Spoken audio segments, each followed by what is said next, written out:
তিন জায়গায় প্রয়োজনে মিথ্যা বলা যায়।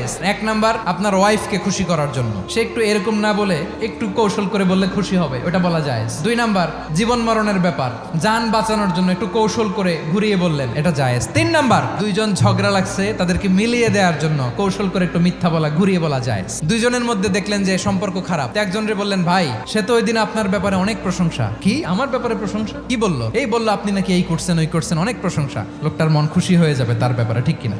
আবার তার সাথে যার ঝগড়া, ওরে যে বলুন, ভাই ওই দিন তো সে আপনার অনেক অ্যাপ্রিসিয়েশন করলো, অনেক, সে তো অবাক, কি রে বলে কি? এই যে দুইজনের ব্যাপারে দুইজনের একটু ভালো ভালো কথা বলে দিচ্ছেন, একদিন দেখবেন রাস্তা দিয়ে হাঁটার সময় একে অপরকে সালাম দিয়ে ফেলছে, সালাম দিয়ে বুকে জড়ায় ধরছে, আছে না নাই?